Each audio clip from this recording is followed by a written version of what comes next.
Hello everyone, आप सभी का स्वागत है हमारे यूट्यूब चैनल में। बच्चों, आज की इस वीडियो में अभी हम लोग क्लास 9th मैथमेटिक्स के क्वेश्चन पेपर को देखने वाले हैं फॉर हाफ ईयरली एग्जामिनेशंस। अगर आपकी अभी तक हाफ ईयरली के पेपर मैथमेटिक्स की नहीं हुई होगी तो आप इस क्वेश्चन पेपर से तैयारी कर सकते हो। यहाँ से क्वेश्चन आपके एग्जामिनेशंस में 100% है कि पूछा जाएगा। बहुत सारे ऐसे क्वेश्चन हैं जो कि आपके एग्जामिनेशंस में आएंगे। साइंस का ऑलरेडी मैंने क्वेश्चन पेपर की वीडियो बना दी है, अगर नहीं देखा हुआ होगा तो वीडियो का लिंक कमेंट में और डिस्क्रिप्शन में दोनों में मिल जाएगा, जाके देख लेना। वहाँ से भी बहुत सारे क्वेश्चन आपके एग्जामिनेशंस में आएंगे। चलिए वीडियो स्टार्ट करते हैं। और सबसे पहले ये जो सेक्शन नंबर ए है, जिसमें सारे क्वेश्चन मल्टीपल चॉइस में दिए गए हैं, 20 क्वेश्चन होंगे। इन सभी क्वेश्चंस को पहले हम एक एक करके यहाँ पे समझते हैं, फिर आगे शॉर्ट लॉन्ग जो भी होगा वो सारे क्वेश्चन को हम लोग यहाँ पर एक एक करके समझेंगे। ठीक है, सारे क्वेश्चंस को यहाँ पर देखेंगे। और याद रखना कि ये सारे क्वेश्चंस की तैयारी करके जाना। क्वेश्चन तुम्हारे एग्जामिनेशंस में पक्का है कि क्वेश्चन यहाँ से पूछा जाएगा। स्टार्ट करते हैं। सबसे पहला क्वेश्चन दिया गया है, the decimal expansion of 7/8 is. अब ये जो 7/8 है, इसका डेसिमल एक्सपेंशन क्या होगा? टर्मिनेटिंग होगा, नॉन टर्मिनेटिंग रिक्वायरिंग होगा, नॉन टर्मिनेटिंग नॉन रिक्वायरिंग होगा, या फिर इनमें से कुछ भी नहीं होगा। देखो हम लोग बनाते कैसे हैं, इसमें ये जो डिनोमिनेटर होता है, डिनोमिनेटर में कितना है? 8 है। 8 का हम सबसे पहले क्या करते हैं? फैक्टर कर लेते हैं। इस तरह से हम पहले क्या करेंगे? 8 का फैक्टर कर लेंगे। ठीक है, अब यहाँ पर अगर फैक्टर में सिर्फ 2 और 5 रहे, 2 या फिर सिर्फ 5 रहे या फिर दोनों रहे, इसके सिवा अगर कोई भी अगर यहाँ पर नंबर नहीं रहता है, दैट मीन्स कि ये जो नंबर होता है ये टर्मिनेटिंग डेसिमल होता है। तो हम इसको टर्मिनेटिंग बोलेंगे, चूँकि यहाँ पर सिर्फ 2 आ रहा है ना। तो इसका जो राइट आंसर होगा ऑप्शन नंबर ए होगा, टर्मिनेटिंग। और 2 और 5 के अलावा अगर कोई दूसरा नंबर आ जाता तो फिर वो नॉन टर्मिनेटिंग हो जाता। ठीक है, चलो आगे बढ़ते हैं। नेक्स्ट क्वेश्चन नंबर 2 दिया गया है, which of the following is irrational. बताना है इसमें से कौन सा इरेशनल है। इरेशनल कौन सा है? तो ऑप्शन देखो। अच्छा, कैसे पहचानेंगे कौन सा इरेशनल है? देखो, आप ये पहचानो कि कौन सा रेशनल है। रेशनल कौन सा होता है? तो या तो वो टर्मिनेटिंग होगा या फिर नॉन टर्मिनेटिंग रिपीटिंग होगा। और इरेशनल क्या होता है? नॉन टर्मिनेटिंग नॉन रिपीटिंग होता है। अब जैसे अगर आप यहाँ पर देखो तो ये नॉन टर्मिनेटिंग रिपीटिंग है, ये 3 रिपीट हो रहा है, दैट मीन्स कि ये रेशनल नंबर है। ठीक है, ये रेशनल नंबर है, हमें इरेशनल पहचानना है। 22 भी जो होता है ये एक इरेशनल नंबर होता है, याद रखना। इसके बाद 22/7 जो है ये रेशनल नंबर है, चूँकि ये p/q के फॉर्म में। तो यहाँ पे अगर देखा जाए तो 2 ऑप्शन आ रहा है जो कि इरेशनल है। एक तो पाई भी इरेशनल है और दूसरा √5 भी इरेशनल है। ठीक है, तो इसमें ये दोनों आंसर होगा। तो कभी कभी कुछ क्वेश्चन ऐसे भी दे दिए जाते हैं एग्जामिनेशन में, तो आपको ये दोनों आंसर वहाँ पर लिख लेने हैं। ठीक है, चलो आगे बढ़ते हैं नेक्स्ट क्वेश्चन नंबर 3 की ओर।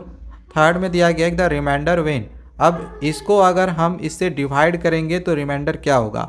अब इसको बनाने के लिए आपके पास 2 मेथड है। डायरेक्ट इसको आप डिवाइड करके भी देख सकते हो, जो कि वो काफ़ी लॉन्ग होगा, हो सकता है बहुत सारे बच्चों को डिवाइड करने के लिए नहीं भी आए। दूसरा आसान तरीका क्या है कि अगर हम x + 1 = 0 कर दे तो यहाँ से x की वैल्यू 1 इधर आ जाएगा तो -1 हो जाएगा। x का वैल्यू यहाँ पर कितना आ जाएगा? -1। अब इस -1 को इस x के जगह पर अगर हम पुट करेंगे, जैसे यहाँ पर इस x के जगह पर -1 पुट करेंगे तो यहाँ पर कितना आ जाएगा? -1 आएगा। फिर आगे प्लस है, प्लस दे देते हैं। फिर यहाँ पर अगर -1 पुट करेंगे तो -1 का स्क्वायर 1 हो जाएगा और 3 1 जाए यहाँ पर 3 हो जाएगा। फिर प्लस यहाँ पर -1 पुट करेंगे तो प्लस माइनस -3 हो जाएगा और फिर +1 आगे बच गया, ये ऐसे हो जाएगा। ठीक है, तो ये +3 और -3 कट गया, -1 और +1 कट जाएगा, तो आंसर इसका 0 निकल जाएगा। तो ऑप्शन नंबर ए 0 होगा। ठीक है, इस तरह से भी हम बना सकते हैं। चलो आगे बढ़ते हैं नेक्स्ट क्वेश्चन नंबर 4 की ओर।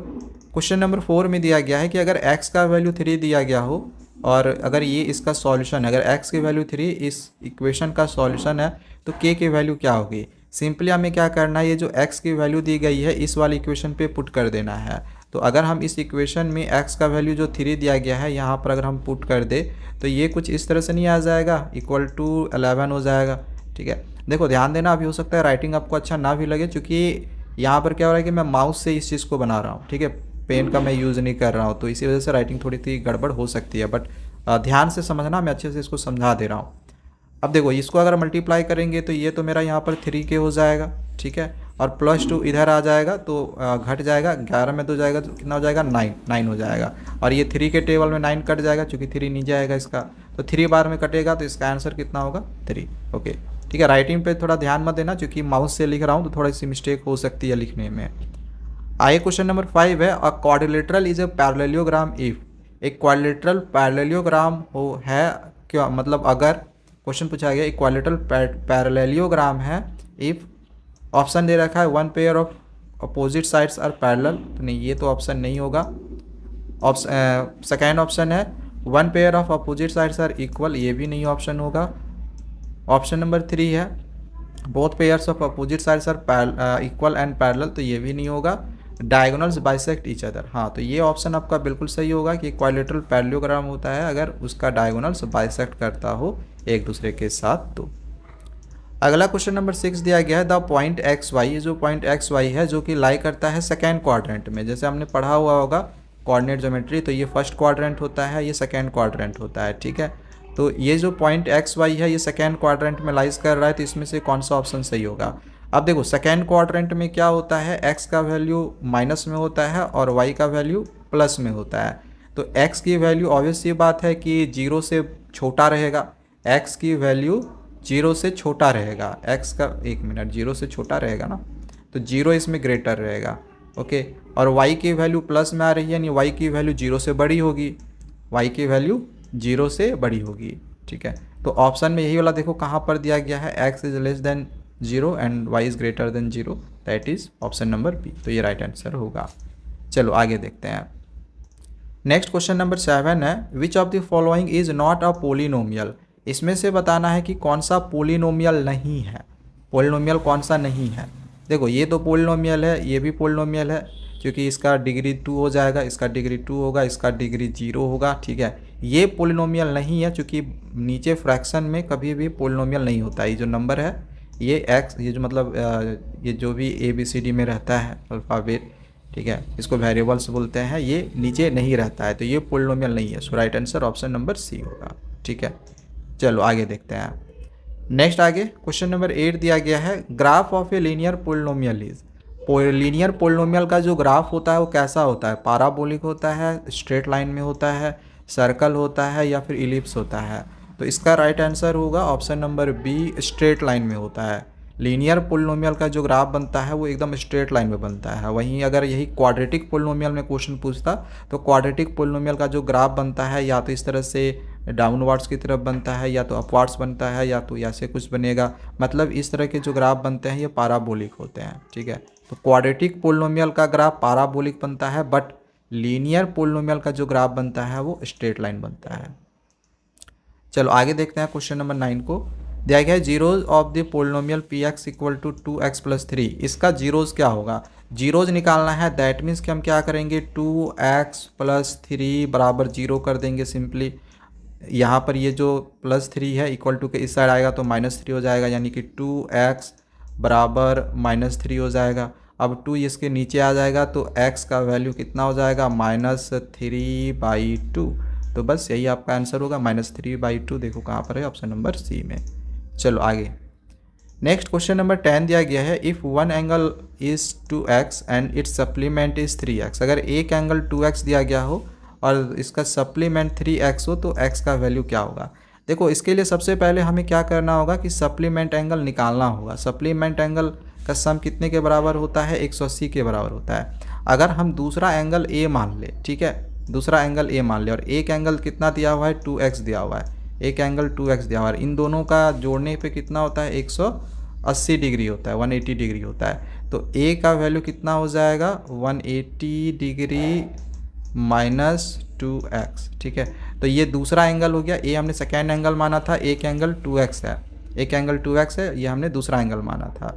और ये क्या है मेरा, ये सप्लीमेंट एंगल दिया हुआ है, यानी कि इसको हम इसके साथ इक्वेट कर सकते हैं, मतलब ये जो सप्लीमेंट एंगल है और ये भी मेरा सप्लीमेंट एंगल दिया हुआ है, यानी कि इन दोनों को हम इक्वल कर सकते हैं, यानी a की जगह पे हम 3x लिख सकते हैं क्योंकि ये भी सप्लीमेंट एंगल दिया है ना, तो ये सप्लीमेंट एंगल की इक्वल है। तो इतना बराबर हम लोग लिख सकते हैं यही वाला 180 -2x। इसको अलग तरीके से भी बना सकते हैं, लेकिन मुझे जो तरीका सही लगा मैंने उस तरीके से बनाया है। इसको इधर कर देंगे तो ये जो 3x इधर आके 3 और 2 5x हो जाएगा, डायरेक्ट कर देते हैं 5x, ठीक है, डायरेक्ट 5x कर दिए और यहाँ पे 180 बच जाएगा। 180 के नीचे ये 5 आ जाएगा, 5 के टेबल में ये कटेगा, 5 के टेबल में कितने बार में कटेगा ये 5 3 × 15 और यहाँ पर 3 और 0 बच गया, तो 5 6 ज़ा 30, 36 बार में कटा, दैट मीन्स कि एक्स का वैल्यू कितना निकल जाएगा 36 डिग्री। तो कुछ इस तरह से आप बना सकते थे, ठीक है। चलो आगे देखते हैं नेक्स्ट क्वेश्चन नंबर 11 को। 11 नंबर है, एक ट्रायंगल है ए बी सी जिसमें ए बी बराबर है ए सी का। अगर दो साइड्स बराबर होता है तो पता होता है वो कौन सा ट्रायंगल होता है, आइसोस्केलेस ट्रायंगल होता है। तो वही क्वेश्चन पूछा गया है कि ट्रायंगल ए बी सी किस टाइप का ट्रायंगल है, इक्विलेटरल है, स्केलन है, राइट एंगल ट्रायंगल है या फिर आइसोस्केलस है। तो ऑब्वियस ये बात है, दो साइड्स बराबर हैं तो आइसोस्केलेस ट्रायंगल होगा।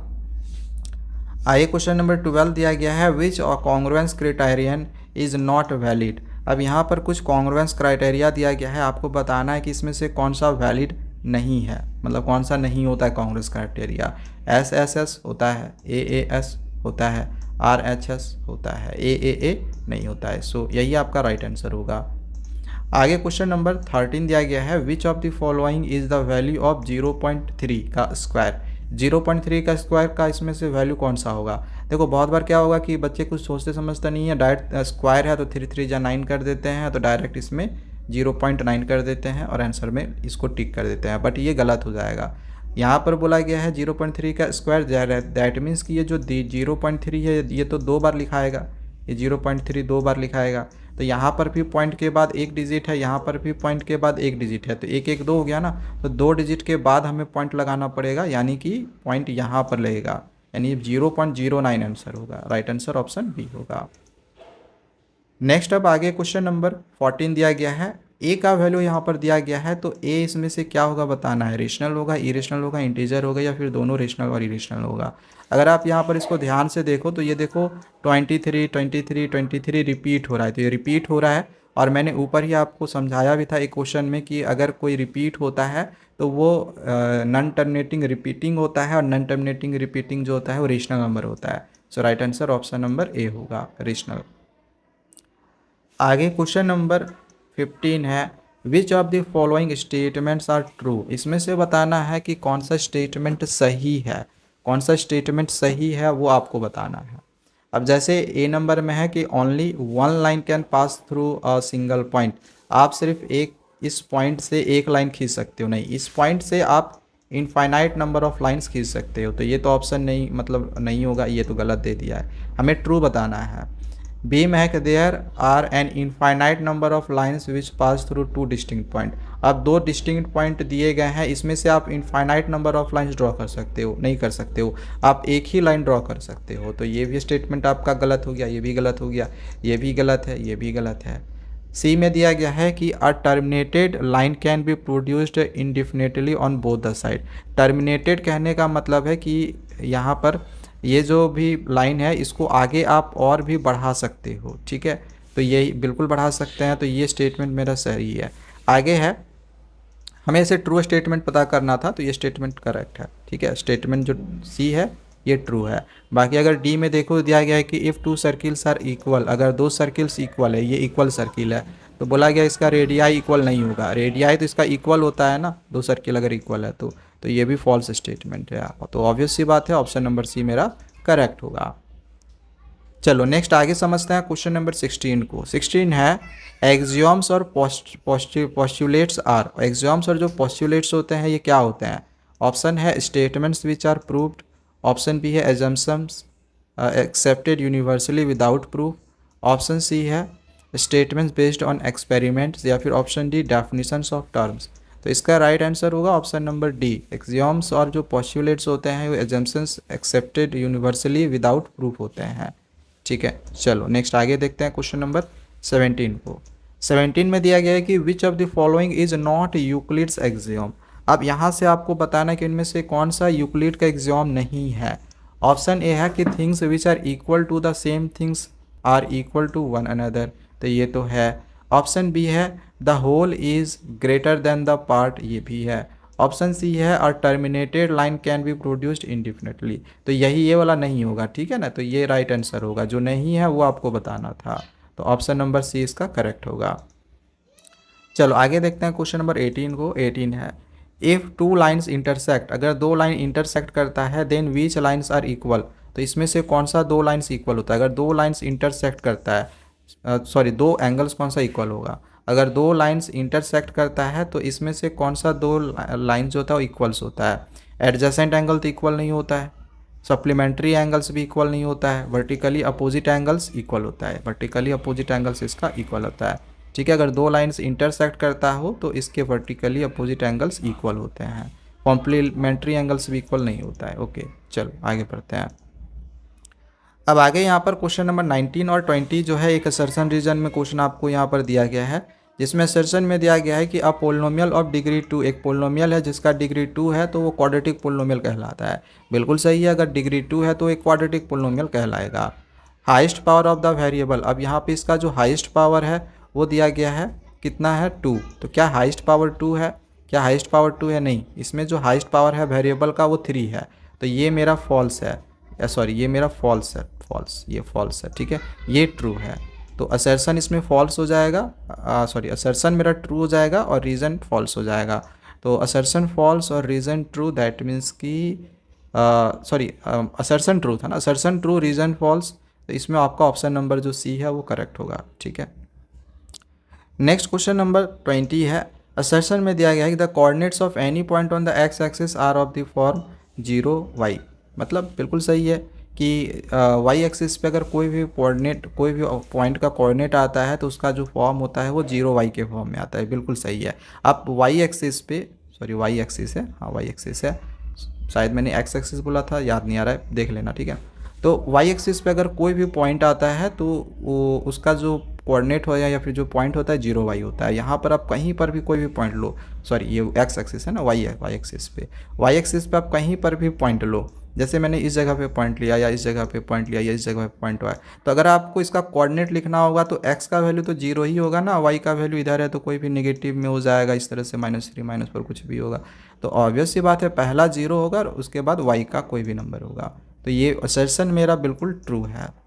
फिर रीजन में दिया गया है कि on the Y axis X coordinate is always 0, बिल्कुल सही है, एक्स कोऑर्डिनेट हमेशा 0 होगा, तो ये दोनों सही है, मतलब सर्जन भी ट्रू है, रीजन भी ट्रू है, करेक्ट एक्सप्लेनेशन कर रहा है, सो ऑप्शन नंबर ए इसमें सही होगा। ठीक है, चलो आगे बढ़ते हैं। तो यहाँ पर जितने भी मल्टीपल चॉइस क्वेश्चंस थे उन क्वेश्चंस को तो मैंने समझा दिया है, बट यहाँ पर आगे से जो आपका सेक्शन बी के बाद के क्वेश्चंस आएंगे इन क्वेश्चंस को तो हम समझेंगे नहीं, लेकिन मैं क्वेश्चन आपको समझा दे रहा हूँ, मैं यहाँ पर बना के नहीं दिखाऊंगा, क्वेश्चन समझा दे रहा हूँ, इसको अच्छे से समझ लो, सारे क्वेश्चंस को देख लो और एग्जामिनेशंस में इसकी तैयारी करके ज़रूर जाना। यहाँ पर 2 मार्क्स में 5 क्वेश्चन आपको दिया गया है, सेक्शन बी में सारे क्वेश्चन 2 मार्क्स करके रहेंगे और ये 5 मार्क्स का क्वेश्चन जो है, मतलब 5 क्वेश्चन है इसमें जो है दिया हुआ रहेगा। सबसे पहले क्वेश्चन में यहाँ पर आपको बोला गया है बिना डिवाइस करे हुए, बिना डिवाइड करे हुए आपको बताना है कि ये जो है टर्मिनेटिंग है डेसिमल है या कि नॉन टर्मिनेटिंग डेसिमल एक्सपेंशन है। तो सिंपल हम यहाँ पे देख रहे हैं कि ये जो है m का पावर n और मतलब 2 का पावर m और 5 का पावर n के फॉर्म में आ रहा है, मतलब 2 और 5 है, सिंपल वो डिनोमिनेटर में 2 और 5 है, तो ये टर्मिनेटिंग डेसिमल होगा। तो इस तरह से हम बना के अपना आंसर्स को लिखेंगे। ठीक है, इसको आपको थोड़ा सा एक्सप्लेन करना है क्योंकि 2 मार्क्स का क्वेश्चन है तो थोड़ा सा एक्सप्लेन करना पड़ेगा। अब यहाँ पर दिया गया है कि इसको रेडिकल फॉर्म में लिखो, इसको सिंपलेस्ट रेडिकल फॉर्म में लिखना है, तो इसका पहले हम फैक्टर करेंगे, फैक्टर करने के बाद जो डबल डबल आएगा उसको बाहर कर देंगे, जो सिंगल आएगा उसको रूट के अंदर रहने देंगे। ठीक है, नेक्स्ट अब आई क्वेश्चन नंबर जो 23 है, इस क्वेश्चन में दिया गया है, इस फिगर को देखो 6.14 को, इसमें जो लाइंस एक्स वाई और एम एन है वो इंटरसेक्ट कर रहा है ओ पे, तो एंगल पी वाई की वैल्यू अगर 90 डिग्री हो तो A/B की वैल्यू अगर 2:3 हो तो सी की वैल्यू क्या होगी, इसका वैल्यू आपको फाइंड करना है। ठीक है, इस क्वेश्चन को भी कर लेना। नेक्स्ट आए क्वेश्चन नंबर 24 है, इसमें हमें कॉफिशिएंट निकालना है एक्स स्क्वायर का। कॉफिशिएंट भाई कैसे निकालते हैं, तो जिसका भी कॉफिशिएंट निकालने के लिए बोला जाए, देखो कहाँ पर है, यहाँ पर है, तो बस उसको हटा दो, जो रहेगा वही आंसर हो जाएगा, यानी π/2 आंसर हो जाएगा। ठीक है, इसी प्रकार से यहाँ से अगर एक्स स्क्वायर है इसको हटा दो, चूँकि एक्स स्क्वायर का हमें कॉफिशिएंट निकालना है, तो यहाँ पर क्या बच जाएगा, -1 बच जाएगा, तो इसका आंसर -1 होगा। ओके, चलो नेक्स्ट अब आए क्वेश्चन नंबर 25 है, AD and BC are equal perpendiculars to a line segment AB। अब यहाँ पर AD और BC दो इक्वल परपेंडिकुलर्स दिए हुए हैं, AD और BC। AD कहाँ पर है, देखो यहाँ पर AD और BC ये दो इक्वल परपेंडिकुलर्स दिए हुए हैं लाइन सेगमेंट AB पर, तो शो करके दिखाना है कि CD AB पर बाइसेक्ट करेगा, ये जो CD है ये AB से बाइसेक्ट करेगा, ये आपको प्रूव करके दिखाना होगा। ठीक है। तो इसको करके कर लेना। इसमें आपको दोनों ट्रायंगल को कॉन्ग्रुएंस करना पड़ेगा, फिर आपको इसको शो करके दिखाना होगा। तो यहाँ पर हमने सेक्शन बी के क्वेश्चंस को तो देख लिया है। सेक्शन सी के क्वेश्चंस को अब हम देख लेते हैं। इसमें आपको 6 क्वेश्चन दिए गए हैं। हर क्वेश्चन के लिए इसमें आपको 3 मार्क्स मिलेंगे। चलो, यहाँ पे पहला क्वेश्चन दिया गया है कि फाइंड द वैल्यू ऑफ के। हमें के की वैल्यू फाइंड करनी है। अगर x की वैल्यू 2 हो और y की वैल्यू 1 हो, of this is solution of the equation 2x + 3y = k। अगर इस इक्वेशन का जो सॉल्यूशन है x = और y = 1 है तो k का वैल्यू क्या होगा। और 3 अलग अलग सॉल्यूशंस फाइंड करो x और y का, फिर आपको k का वैल्यू तो मिल जाएगा। उसके बाद x और y का और भी कोई भी 3 और सॉल्यूशंस निकालने हैं। नेक्स्ट अब आगे क्वेश्चन नंबर 27 है। If a point C lies between 2 points A and B. अगर पॉइंट सी ए और बी इन दो पॉइंट्स के बीच में आता है तो ए सी बराबर बी सी होगा। तो प्रूफ करके दिखाना है कि ए सी = हाफ ए बी होगा, और इसको ड्रॉ करके एक्सप्लेन भी करना है। क्वेश्चन नंबर 28 दिया गया है कि prove that an equilateral triangle can be constructed on any given line segment. इसमें क्या करना होगा कि आपको पहले एक लाइन सेगमेंट खींचना होगा, फिर यहाँ से इसको यहाँ पर रेडियस मान के इस तरह से एक सर्किल ड्रॉ करना पड़ेगा, फिर यहाँ से सर्किल एक ड्रॉ करना पड़ेगा, फिर इसको ऐसे यहाँ पर मिलाना पड़ेगा, फिर इसको लिखना भी है, तो ड्रॉ भी करना है और आपको बनाना भी है। क्वेश्चन नंबर 29 में दिया गया है कि find 5 rational numbers between 3/4 and 4/5। तो 3/4 और 4/5 के बीच में आपको 5 रेशनल नंबर निकालने हैं, निकाल लेना। इसके बाद √3 को हमें नंबर लाइन में लोकेट करना है, नंबर लाइन में दिखाना है। तो ऐसा क्वेश्चन भी आपने बनाने के लिए सीखा हुआ होगा, इसको कर लेना। क्वेश्चन नंबर 31 में रेशनलाइज करने के लिए बोला है इसको, और एक्स वाई की वैल्यू फाइंड करने बोला है। तो इसको पहले हम रेशनलाइज करेंगे, रेशनलाइज करने के बाद जो भी एक्स वाई की वैल्यू होगा उसको निकाल लेंगे। ठीक है। क्वेश्चन नंबर आगे 32 में दिया गया सेक्शन डी के ये क्वेश्चंस हैं। सेक्शन डी में टोटल 4 क्वेश्चंस रहेंगे। हर क्वेश्चंस के इसमें आपको 5 मार्क्स मिलेंगे। ये 20 नंबर का रहेगा। ठीक है। तो यहाँ पर ये देख लो, एक क्वेश्चन दिया गया है कॉन्ग्रुएंसी ऑफ ट्रायंगल से। क्वेश्चन यहाँ पर आप पूरा पढ़ सकते हो, इसका स्क्रीनशॉट कर लो और इसको यहाँ से आप बना सकते हो। ठीक है, बना लेना, एग्जामिनेशंस में आपका ये पूछा जा सकता है। फिर आगे क्वेश्चन नंबर 33 भी यहाँ पर देख लो, ये भी क्वेश्चन एक आपका यहाँ पर दिया गया। इसमें प्रूव करने के लिए बोला है कि 2 लाइन्स आर पैरेलल, दोनों लाइन पैरेलल से कैसे होगा वो आपको यहाँ पर प्रूव करके दिखाना है। और एक क्वेश्चन यहाँ पर दिया गया है हीरोन्स फार्मूला से रिलेटेड। अगर हीरोन्स फार्मूला पढ़ा हुआ होगा तो इस क्वेश्चन को भी कर ही सकते हो आप। क्वेश्चन नंबर 35 में यहाँ पर हमें फैक्टराइज करने के लिए बोला है। फैक्टराइज कैसे करेंगे, एक्स के जगह पे वैल्यू को पुट करके देखेंगे कि किस में 0 आ रहा है, फिर जो भी आएगा फिर उसको डिवाइड करेंगे, फिर फैक्टर करेंगे। थोड़ा सा लंबा जाएगा बट क्वेश्चन ये तुम्हारा आएगा, तो इसको कर लेना। देन आगे कुछ सेक्शन ई के जो क्वेश्चंस रहेंगे, सेक्शन ई के क्वेश्चंस ये 4 मार्क्स वाले रहेंगे। 3 क्वेश्चन इसमें दिया हुआ रहेगा। जैसे यहाँ पर आपको क्वेश्चन दिया गया है, यहाँ पर इस फिगर को देखो और इसके आंसर्स दो। पूछा गया है कि एब्सिसा क्या होगा, पॉइंट डी का। पॉइंट डी का एब्सिसा आपको बताना, ये रहा पॉइंट डी, इसका एब्सिसा बताना। एब्सिसा मतलब एक्स का वैल्यू, तो एक्स का वैल्यू कितना दिया हुआ है 6, तो एब्सिसा इसका कितना हो जाएगा आंसर, इसका आंसर हो जाएगा 6। वही अगर ऑर्डिनेट निकालने के लिए बोला जाता तो आंसर 2 हो जाता। ठीक है। इसके बाद पॉइंट एम का आपको कोऑर्डिनेट निकालना है। एम खोजो कहाँ पर है, एम कहाँ पर है, आपको यहाँ पर एम जो है वो खोजना पड़ेगा। यार मुझे तो मिल नहीं रहा है शायद एम, इसमें यहाँ पर भी, हाँ यहाँ पर ये रहा है, एम यहाँ पर है। ठीक है, तो इसका कोऑर्डिनेट निकालना है। तो एक्स, ये पहले एक्स की वैल्यू -3 हो जाएगी और वाई की वैल्यू 0 हो जाएगी, चूँकि वहीं पर है। ठीक है, इसी एक्सिस में लाइज कर रहा है, तो -3 और 0 हो जाएगा। इसके बाद बोला गया था पॉइंट आइडेंटिफाइड द कोऑर्डिनेट्स -3 -5। अब देखो ये जो -3 -5 है किस जगह पे लाइज करेगा, तो -3 -5 दोनों माइनस में है, दैट मीन्स कि इस कोऑर्डिनेट पे लाइज होगा।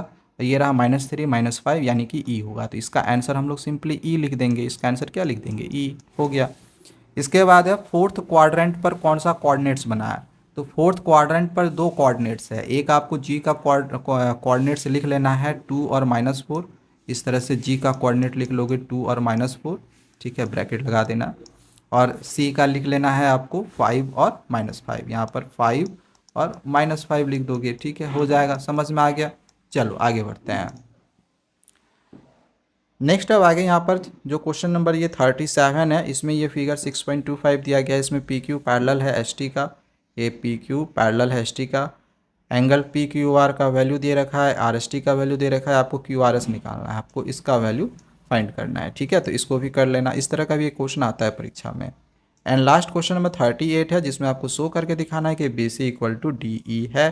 कैसे होगा? बी सी बराबर डी ई, ये जो बी सी है इस डी ई के इक्वल होगा। कैसे? ये प्रूव करके दिखाओ। तो बस ये सब सारे क्वेश्चन हैं जो कि क्वेश्चन पेपर में पूछे गए हैं हाफ ईयरली एग्जामिनेशंस में, और यहाँ से क्वेश्चन आपके भी एग्जामिनेशन में बहुत सारे आएंगे, तो इन क्वेश्चंस को जरूर कर लेना। अब जिन बच्चों को इसकी पीडीएफ चाहिए, तो पीडीएफ के लिए कुछ नहीं, बस हमारे टेलीग्राम चैनल को ज्वाइन कर लो। टेलीग्राम का लिंक देखो डिस्क्रिप्शन पे दिया हुआ होगा, उसको ज्वाइन जरूर कर लेना। आगे अभी तो मैंने शायद पीडीएफ नहीं दिया हुआ होगा, लेकिन जल्द ही वहाँ पर पीडीएफ मैं आपको इस क्वेश्चन पेपर का दे दूंगा। ठीक है, चलो मिलते हैं दूसरे वीडियो में। Thank you, bye bye.